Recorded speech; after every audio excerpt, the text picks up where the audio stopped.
Halo teman-teman, perkenalkan nama saya Farhan Setionafi. Kami dari kelompok 7 akan menyampaikan studi kasus masalah manajemen teknologi dan organisasi pada pengembangan aplikasi untuk mendukung 4 bidang fungsional dalam bisnis di aplikasi Trello. Di sini adalah anggota kelompok kami dan di sini adalah topik diskusi kami. Oke, mulai dari pendahuluan. Trello adalah aplikasi manajemen proyek yang sederhana dan efektif dengan fitur berbasis papan, daftar, dan kartu. Trello memudahkan pengolahan tugas, kolaborasi tim, dan pelacakan progres kerja. Dalam presentasi ini kita akan membahas fitur utama dan manfaat Trello untuk meningkatkan produktivitas. Oke, sekian dari saya dan selanjutnya akan dilanjutkan oleh teman saya. Oke, selanjutnya di sini saya akan menjelaskan terkait tujuan utama aplikasi Trello. Trello adalah aplikasi manajemen proyek berbasis web yang dirancang untuk memfasilitasi kolaborasi tim dengan cara yang efisien dan terorganisir. Trello berisi boards, list, dan cards yang memungkinkan tim mengatur proyek dengan cara yang menyenangkan dan fleksibel. Nah, berikut beberapa manfaat ketika kita menggunakan fitur-fitur yang ada dalam Trello ini, yaitu yang pertama kita mendapatkan organisasi visual, kolaborasi tim, manajemen proyek, produktivitas, bahkan fleksibilitas. Oke, selanjutnya di sini saya akan menjelaskan terkait target pengguna Trello. Nah, target pengguna Trello adalah siapa saja yang ingin mengatur pekerjaan atau kehidupan sehari-hari dengan lebih rapi dan terorganisir, mencakup individu, tim kecil, hingga perusahaan besar. Pengguna Trello berasal dari berbagai latar belakang dan industri, seperti contoh 1, tim perusahaan untuk kolaborasi lintas departemen. Yang kedua, startup dan UMKM mengelola proyek dan operasional. Yang ketiga, freelancer dan profesional untuk organisasi dan tugas klien. Yang keempat, mahasiswa dan akademisi untuk perencanaan tugas dan kerja kelompok. Yang kelima, untuk komunitas non-profit. Dan yang keenam, untuk pengguna pribadi. Dan saya yakin di luaran sana masih banyak orang-orang yang menggunakan aplikasi Trello ini untuk kehidupan sehari-harinya. Selanjutnya adalah fungsionalitas dalam konteks bisnis. Dalam konteks bisnis, fungsionalitas aplikasi Trello merujuk pada berbagai fitur yang membantu perusahaan, tim atau individu mengelola proyek, tugas, dan kolaborasi dengan sangat efektif. Seperti fitur komentar pada setiap kartu memungkinkan anggota untuk berkomunikasi secara langsung mengenai tugas tertentu, memberikan umpan balik, atau menyampaikan pembaruan tanpa harus mengadakan rapat yang memakan waktu. Integrasi aplikasi lain seperti Google Drive dan Slack juga memperkuat kolaborasi, memungkinkan pengguna untuk berbagi dokumen dan informasi penting dengan cepat. Fungsionalitas lainnya juga adalah manajemen waktu dan prioritas. Pengguna dapat menetapkan tenggat waktu atau due date pada kartu untuk memastikan bahwa tugas diselesaikan tepat waktu.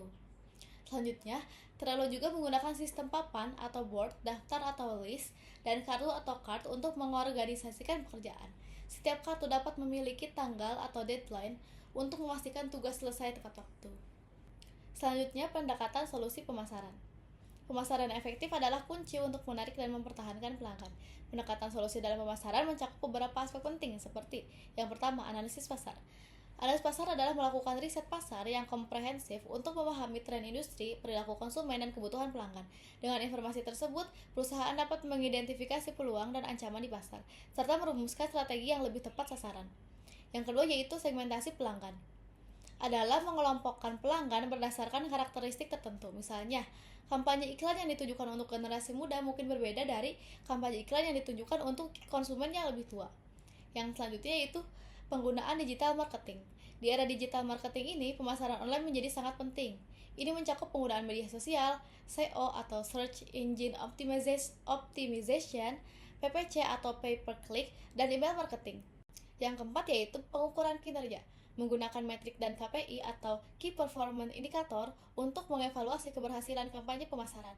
Metrik seperti ROI atau Return on Investment, tingkat konversi, dan engagement rate memberikan wawasan tentang apa yang berhasil dan apa yang perlu diperbaiki. Baiklah, sekarang saya akan menjelaskan mengenai pendekatan solusi keuangan yang dapat dilihat di sini. Jadi, pengelolaan keuangan yang baik sangat penting untuk mendukung semua aktivitas bisnis, termasuk pemasaran dan juga pengembangan sumber daya manusia. Dan pendekatan ini meliputi, pertama, ada perencanaan anggaran. Menyusun anggaran yang realistis dan terperinci untuk setiap departemen, termasuk pemasaran dan juga sumber daya manusia. Yang kedua, ada pengendalian biaya. Memantau pengeluaran secara berkala untuk memastikan bahwa biaya tetap dalam batas anggaran. Yang ketiga, analisis keuangan. Melakukan analisis mendalam terhadap laporan keuangan, termasuk neraca, laporan laba rugi, dan juga arus kas. Dan yang terakhir, ada investasi dalam teknologi. Menggunakan perangkat lunak akuntansi dan manajemen keuangan untuk meningkatkan efisiensi dan akurasi dalam pengelolaan keuangan. Baik, sekarang saya akan masuk ke analisis masalah. Yang pertama dari isu manajemen yang terbagi menjadi 3 poin. Yang pertama, keterbatasan fitur tingkat lanjut. Dengan desain yang sederhana dan berbasis Kanban, mungkin kurang memadai untuk proyek-proyek yang kompleks yang membutuhkan fitur-fitur seperti pelacakan waktu yang mendetail, Gantt chart, dan juga alat pelaporan bawaan. Yang kedua, skalabilitas. Meskipun Trello efektif untuk tim kecil dan proyek sederhana, ia mungkin kurang optimal untuk organisasi besar atau tim dengan banyak proyek. Yang ketiga, keamanan juga menjadi perhatian loh. Sebagai solusi berbasis cloud, data yang disimpan di Trello itu disimpan di server eksternal. Nah, meskipun Trello memiliki fitur keamanan seperti perlindungan kata sandi dan juga autentikasi 2 faktor, beberapa organisasi dengan protokol keamanan yang ketat atau yang menangani data sensitif mungkin merasa khawatir tentang privasi dan juga keamanan mereka. Lalu selanjutnya dari isu teknologi yang terbagi menjadi 4 poin. Pertama, kinerja dan kecepatan loading, terutama saat menangani board yang sangat besar dengan banyak card dan lampiran. Penggunaan mungkin mengalami keterlambatan saat memuat board dan juga memindahkan card dan mencari informasi. Yang kedua, keterbatasan integrasi offline. Trello pada dasarnya dirancang sebagai aplikasi online yang berarti membutuhkan koneksi internet yang stabil untuk berfungsi dengan optimal. Yang ketiga, keterbatasan fitur pencarian tingkat lanjut juga menjadi perhatian. Meskipun Trello menyediakan fungsi pencarian dasar, pengguna mungkin kesulitan menemukan informasi spesifik dalam board yang benar. Dan yang terakhir, meskipun Trello menawarkan API atau Application Programming Interface untuk integrasi dengan aplikasi lain, kompleksitas API ini dan dokumentasinya terkadang menjadi tantangan bagi pengembang. Lalu yang terakhir dari isu organisasi yang terbagi menjadi 4 poin juga. Yang pertama, kurangnya standarisasi dan konsistensi. Karena Trello sangat fleksibel, setiap tim atau departemen dalam organisasi dapat menggunakannya dengan cara yang berbeda. Yang kedua, over reliance pada Trello sebagai satu-satunya sumber informasi. Terkadang organisasi cenderung mengandalkan Trello secara berlebihan dengan sebagai satu-satunya repositori informasi proyek. Yang ketiga, kurangnya pelatihan dan adopsi yang tepat juga dapat menjadi isu organisasi.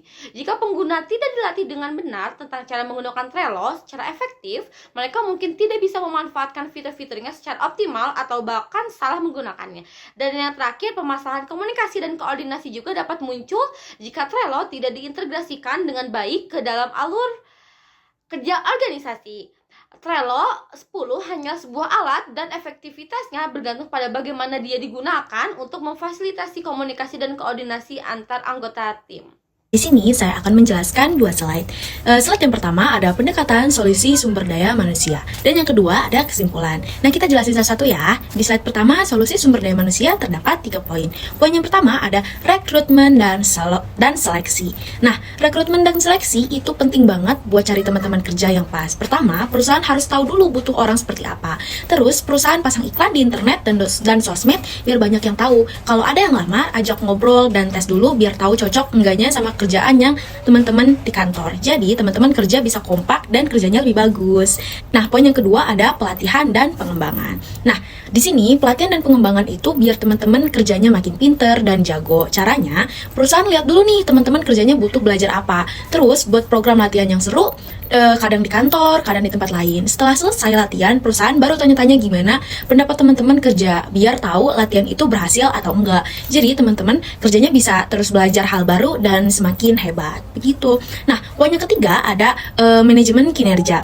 Nah, di manajemen kinerja itu buat memastikan semua kerjaan beres dengan baik. Caranya perusahaan kasih tahu nih teman-teman kerja apa yang harus dicapai. Terus cek kerjaannya secara berkala, pakai alat ukur yang jelas. Kalau ada yang kurang, kasih masukan biar teman-teman kerja tahu harus memperbaiki yang mana. Kalau kerjaannya bagus, kasih hadiah atau bonus biar mereka senang dan semangat terus. Jadi kerjaannya selalu beres dan hasilnya maksimal.